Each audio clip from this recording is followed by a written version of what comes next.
लोकसभा चुनाव के दूसरे फेज का आज 13 राज्यों की 88 सीटों पर मतदान होना है और इस वक्त हमारी मौजूदगी है गाजियाबाद के प्रताप विहार में। और यहाँ पर आप देख सकते हैं कि जहाँ पर कई अलग अलग पार्टियों के बस्ते लगते हैं, यानी कि पर्चियाँ बनती है, तो यहाँ पर सिर्फ भाजपा का लगा हुआ है और यहाँ पर किसी और का जो है बस्ता वो नज़र नहीं आएगा। और पब्लिक भी यहाँ की काफ़ी उत्साहित दिख रही है, लेकिन देखना ये होगा कि आखिर 2024 के लिए पब्लिक क्या सोच रही है, किन आधार पर वोट कर रही है, विकास हुआ है 10 सालों में या नहीं हुआ है, या फिर बदलाव चाहती है। यहाँ की जनता जो है यहाँ पर मौजूद, इनसे बात करते हैं। क्या नाम है आपका? मानसू। क्या लग रहा है, माहौल नज़र आ रहा है कुछ या सन्नाटा है? नहीं, माहौल तो बहुत अच्छा है अभी। हाँ। और पूरा माहौल बीजेपी ही है। क्या लग रहा है आपको, माहौल कुछ है या फिर सन्नाटा है? सन्नाटा नहीं है मैम, बहुत अच्छा लग रहा है। गाजियाबाद तो ये बीजेपी का गढ़ है। योगी मोदी जी के नाम पे अतुल जी ने भी जो विधायक रहते हुए, मंत्री रहते हुए काम करा, उसको देखते हुए सब में जोश और होश की हवा से अपना पूर्ण बहुमत दे रहे हैं। अच्छा, ये वोट जो हो रहा है वो प्रधानमंत्री नरेंद्र मोदी के चेहरे पर हो रहा है, अतुल गर्ग ने काम किया है? दोनों पे हो रहा है। और योगी जी के भी जो शासन प्रशासन की जो उनकी एक्टिविटी है उस पर भी हो रहा है। मोदी जी को प्रधानमंत्री बनाना तीसरी बार, और जो अतुल गर्ग जी ने विधायक के टाइम पे जो सदर विधायक प्रेजेंट में उन्होंने जो काम करा, मंत्री भी रहे वो पिछले योजना में, उनको देखते हुए मिश्रण है। क्या लगता है यहाँ पर जो बस्ते लगते हैं अलग अलग पार्टियों के पर्ची बनाने के लिए, यहाँ पर सिर्फ बीजेपी का ही बस्ता नजर आ रहा है, खौफ है क्या किसी को? खौफ नहीं है मैडम, सब जो चुनाव लड़ने वाली पार्टी के हैं, कांग्रेस के और अदर जो है बीएसपी के, सबको पता है कि प्रताप विहार जो बीजेपी का गढ़ है, तो क्यों अपना समय बर्बाद कर। यहाँ कोई बैठने वाला भी नहीं है। एक दो बार पहले बैठाएं, 1-2 घंटे बैठते हैं, वो भी हमारे पास ही आके बैठ जाते हैं। उनके पास कोई बैठाने के लिए आदमी बीजेपी के रंग में रंग जाते हैं। हाँ जी, हाँ जी। क्या लग रहा है किस आधार पर जनता यहाँ की वोट कर रही है? देखिए, जनता तो कहीं की भी हो, पहले तो मैं अपना नाम बताऊं। रामअवतार यादव मेरा नाम है, लाइन पार क्षेत्र का यहाँ का आरडब्ल्यू यादव जी है। हाँ, आरडब्ल्यू का अध्यक्ष हूँ। क्या यादव होना क्या बुरी बात है क्या मैडम? बिल्कुल भी नहीं, अच्छी बात है। बड़े कॉन्फिडेंस से एक बात से क्या यादव हैं? बिल्कुल भी बुरी बात है। बात यह है कि सपा को छोड़ के बीजेपी के साथ यादव होना क्या बुरी बात है? बहुत अच्छी बात है। तो फिर आपने क्यों मुझ पे कमेंट किया गया यादव है? इसलिए किया क्योंकि आप बीजेपी के साथ हैं। अच्छा, किसी भी इसमें होने के लिए।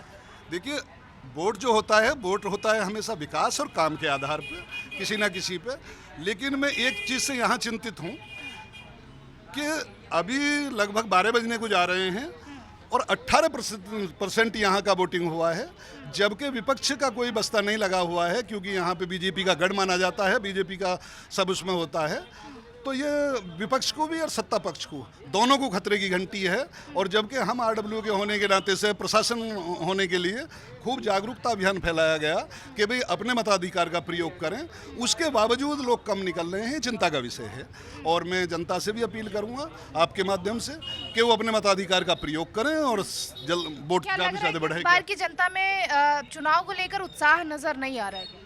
कम आ रहा है उस हिसाब से, जिससे अभी तक 18% यहाँ पे हुआ है। अब तक यदि उत्साह का होता है, जैसे हमारा एक गढ़ है यहाँ पे, तो उसके हिसाब से परसेंटेज बढ़ जाना चाहिए था। इसलिए मुझे लगा, यानी उत्साह लोगों में कम है। क्या लग रहा है, माहौल कुछ है, उत्साह कम है? क्या खतरे की घंटी विपक्ष के लिए या सत्ता पक्ष के लिए? देखिए, खतरे की घंटी किसी के लिए नहीं है, न विपक्ष के लिए न सत्ता पक्ष के लिए। लोग अपना मतदान का प्रयोग धीरे धीरे कर रहे हैं, जैसा कि लोगों को अभिरुचि है। बस्ते यहाँ जरूर नहीं लगे हैं, लेकिन और जगह बस्ते लगे हैं अन्य पार्टियों के भी। और जो प्रत्याशी हमारे हैं अतुल गर्ग जी, इनका नसीब बहुत तेज है, यहाँ से विधायक रहे। कहीं ऐसा तो नहीं बिना वोट के ही जीत जाते हैं? ऐसा भी हो सकता है, उनका नसीब बहुत तेज है। कैसे हो सकता है? बीजेपी का गढ़ भी है और योगी जी। बीजेपी के गढ़ में चमत्कार हो जाता है क्या? बिना वोट के लिए, बिना वोट के ही जीत जाते हैं? बिना वोट के तो नहीं कोई जीत सकता, लेकिन ये है कि मोदी जी, योगी जी के नाम पर लोग सतर्क हैं और वोट दे रहे हैं। और वो तो कहते भी हैं अतुल गर्ग जी कि आप मोदी योगी के नाम पर वोट दीजिए। ऐसा भी है, नसीब के बहुत तेज हैं। अब उन्होंने विधायक रहा यहाँ पर, मंत्री भी रहे और सांसद के लिए खड़े हैं। मुझे तो इस बात का बड़ा गर्व है कि हो सकता है राष्ट्रपति भी हो जाए। काम वाम करते हैं अतुल गर्ग जी? काम जो लोगों के पढ़ते होंगे तो करते होंगे, यहाँ पे नहीं करते? यहाँ पर भी करते होंगे, मुझे लग रहा है। लेकिन आप तो इस क्षेत्र के हैं। हमें कोई काम नहीं पड़ा, लेकिन लग रहा है जब काम करते होंगे तभी तो वोट मिल रहा है। अच्छा, आप ये बता दीजिए, आप तारीफ कर रहे हैं बुराई कर रहे हैं? न तारीफ न बुराई, सच्चाई जो दिखाई दे रहा है इस पाठ पर वही मैं कह रहा हूँ। लेकिन आप दोनों तरफ हैं इसलिए क्लियर नहीं हुआ। नहीं, दोनों तरफ नहीं हूँ मैं स्पष्ट जनता की बात कर रहा हूँ। अच्छा, आप कवि भी हैं, कविता भी सुनाते हैं, तो एक कविता सुनाई दीजिए। कविता क्या सुनाएं? जिसे देखिए वो जबर ही जबर है, गुंडों की गली में अपना भी घर है, इधर अतुल शर्मा उधर है डोली, इधर भी नज़र है उधर भी नज़र है। दोनों तरफ नजर है, तो अब देखना ही कौन अच्छा है कौन बुरा है। किसी को निराश नहीं करना नहीं चाहिए। नहीं, निराश नहीं, सच्चाई की बात मैं कह रहा हूँ। दोनों तरफ लोग लगे हुए हैं और यही स्थिति है चल रही है। लेकिन 2024 को लेकर जो प्रधानमंत्री लगातार ये कह रहे हैं कि 2024 में 400 पार लग रहा है, क्या आपको? देखिए 400 पार तो नहीं होगा, लेकिन विजय उनकी होगी। चलिए, मुहर लगा दी आपने। क्या नाम है आपका? भारत शर्मा, इंजीनियर भारत शर्मा। क्या लग रहा है, लोगों में उत्साह है 2024 को लेकर या फिर चुनाव को लेकर? नहीं, पूरा उत्साह है। उत्साह से लबालब पूरा हिंदुस्तान है, क्योंकि हमारे देशवासियों को ये अच्छे से मालूम है कि ये चुनाव इस चुनाव को पूरा विश्व एक दृष्टि से देख रहा है, क्योंकि हमारे आदरणीय प्रधानमंत्री नरेंद्र मोदी जी ने जो विश्व पटल पर अपनी जो छवि बनाई है, तो जो हमारे दूसरे देश जो प्रतिद्वंदी वाले जो देश हैं वो भी ये देख रहे हैं चुनाव को कैसे ही बिल्ली के भाग से छीका टूट जाए।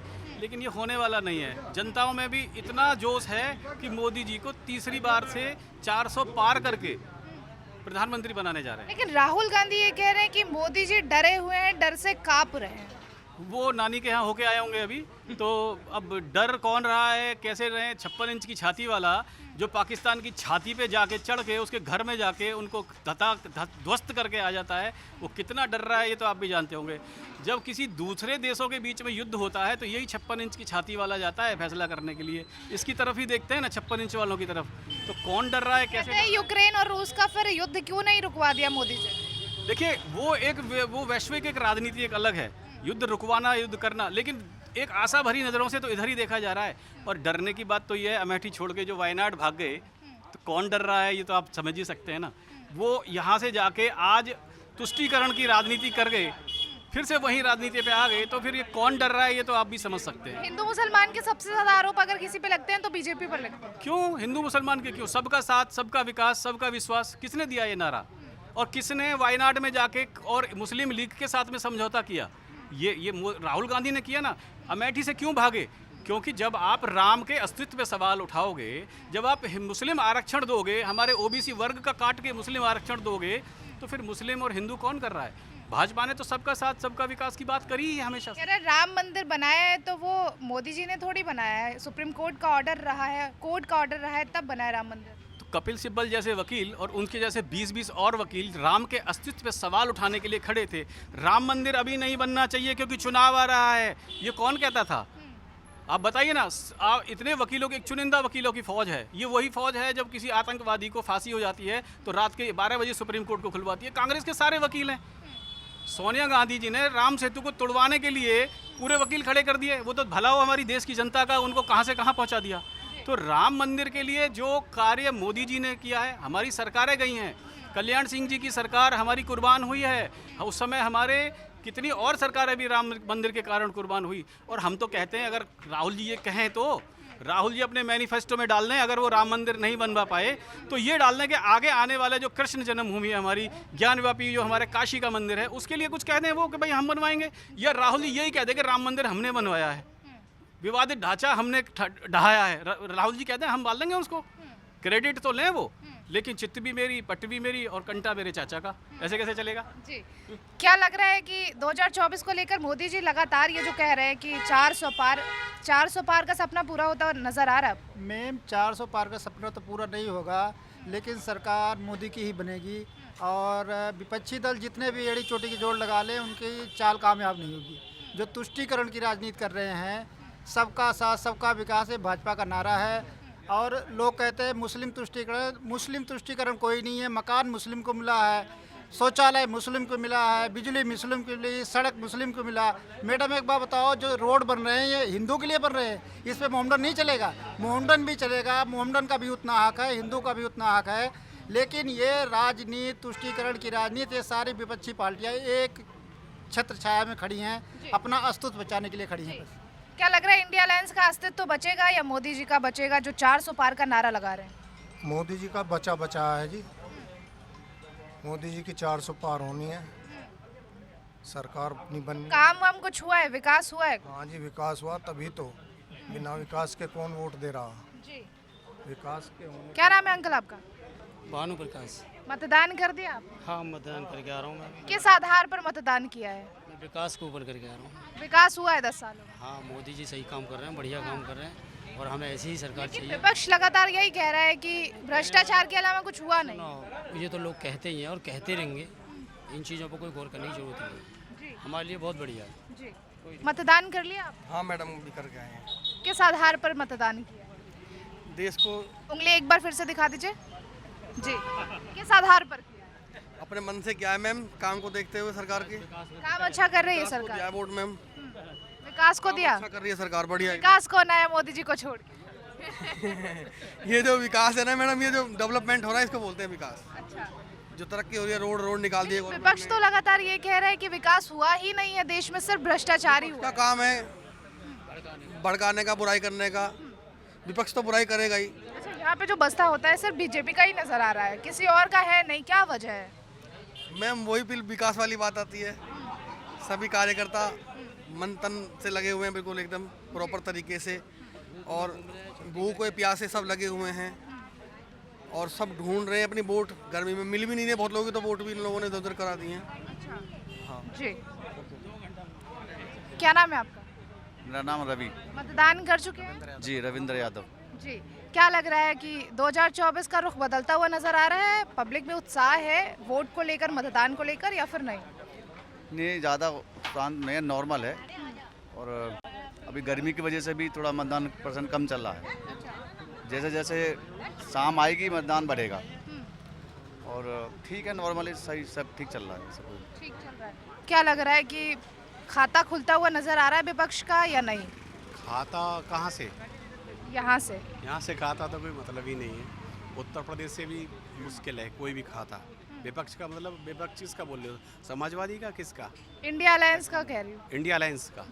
इंडिया अलायंस का 1-2 सीट को तो कहते नहीं है, जो उनकी पैतृक सीट है, बाकी तो पूरा समस्त भारत राष्ट्र में हुआ पड़ा है। तो किस आधार पर वोट किया आपने? मैंने देश के विकास पर और एक आम जनता, लड़की, बहन, बेटी की सुरक्षा के आधार पर वोट किया है। जी। वोट कर लिया आपने? जी, वोट कर लिया। किस आधार पर वोट किया? वोट किया है विकास के आधार पर। विकास हुआ है? हाँ जी, बिल्कुल विकास हुआ है। गाजियाबाद में भरपूर विकास हुआ है। पुल बने हैं, सड़कें बनी हैं, ये सारे विकास हुए हैं। क्या क्या विकास हुआ है? पुल बने हैं, सड़कें बनी हैं, आज महिलाएं सुरक्षित हैं, आज सब सुरक्षित हैं, तो ये इसी आधार पर हमने वोट किया है। जी। क्या नाम है आपका? करण शर्मा, एडवोकेट। एडवोकेट है आप? जी। अच्छा, तो कृष्ण जन्मभूमि को लेकर जो है क्या लग रहा है, राय क्या है आपकी और क्या समझ आ रहा है? कृष्ण जन्मभूमि, कृष्ण रामलला तो आ गए हैं, अब बहुत जल्द कृष्ण लला भी हमारे आने वाले हैं। हाई कोर्ट और सुप्रीम कोर्ट में अच्छी पैरोकारी चल रही है हमारे द्वारा। सभी हमारे जो मुख्यवादी हैं और हमारी जितनी लीगल टीम है, हम पूरी मेहनत कर रहे हैं और बहुत जल्द श्री कृष्ण लला अपनी जन्मभूमि पे फिर विराजमान होंगे। जैसा लेकिन आरोप ये भी लगते हैं मोदी सरकार पर कि सुप्रीम कोर्ट का फैसला हर बार मोदी सरकार बदल देती है। बहुत सारी एजेंसियां ऐसी हैं जो मोदी सरकार ने उसको अपने कब्जे में ले रखा है। ऐसा कुछ नहीं है कि हर बार जो आरोप लगता है वो आरोप लगाने वाले बेकार हैं, उन्हें कुछ पता ही नहीं क्या आरोप लगा रहे हैं वो। अब एक बात बताइए, हमारे रामलला आए हैं तो इसमें उनका क्या दोष है? ये तो कोर्ट का है। जब जनता है, इतना समय से केस चलता हुआ रहा है, तो कहीं केस ना केस का ऊपर नीचे कहीं तो फाइनल होगा। ऐसे ही हमारे कृष्ण लला है, जिस दिन वो विवादित ढांचा गिरेगा, श्री कृष्ण लला वापस विराजमान होंगे और जो श्री कृष्ण लला की जो जन्मभूमि छीन ली गई थी औरंगजेब के द्वारा, वो वापस हमें मिलेगी और श्री कृष्ण लला फिर विराजमान होंगे अपनी जगह पर। तो क्या लग रहा है कि किस आधार पर वोट किया आप? हमने विकास के आधार पर वोट किया है। 10 सालों में विकास हुआ है? बहुत विकास हुआ है, हर जगह विकास हुआ है। जिनको विकास नजर नहीं आ रहा है उसके लिए क्या कहेंगे आप? जिनको विकास नजर नहीं आ रहा है वो घूमने जा रहे हैं। जैसे कोई अमेठी की सीट छोड़ के वायनाड जा रहा है, तो उनको विकास नजर नहीं आ रहा है। सबसे बड़ी बात है, हमें तो विकास नजर आ रहा है, विकास के नाम पे हमने वोट दिया है। लेकिन लगातार विपक्ष कह रहा है इंडिया अलायंस की इस बार लहर है। कोई लहर नहीं है, कहीं भी लहर नहीं है, कहीं से कहीं तक लहर नहीं है। 400 पार 4 जून, ये पूरी दुनिया देखेगी। ये सपना पूरा होगा मोदी जी? पूरा 100% पूरा होगा। मोदी जी का सपना नहीं है, हम पूरे भारत की जनता का जो सपना है वो हमेशा पूरा होगा और पूरा होके ही रहेगा। तो देखिए यहाँ पर धूप भी है, गर्मी भी बहुत ज़्यादा है, लेकिन लोग लगातार मतदान के लिए जो है केंद्र पर पहुँच रहे हैं। और यहाँ पर देख सकते हैं कि पब्लिक लगातार जो है पहुँच रही है और यहाँ से जो है मतदान के लिए आगे बढ़ रही है। क्या नाम है आपका भैया? क्या नाम है आपका? दोनों का? दीपक। किस आधार पर वोट करने जा रहे हैं? मैं तो आज पहली बार ही डाल रहा हूँ। पहली बार? तो क्या लग रहा है किस आधार पर वोट कर रहे हैं? मंदिर के ऊपर भी, और जो इतनी रोड बनी है, सरकार इतनी अच्छी है, फीमेल को इतना सपोर्ट करती है, जॉब को लेकर सरकार अच्छी चल रही है? जी अच्छी चल रही है, बहुत अच्छी चल रही है। क्या नाम है आपका?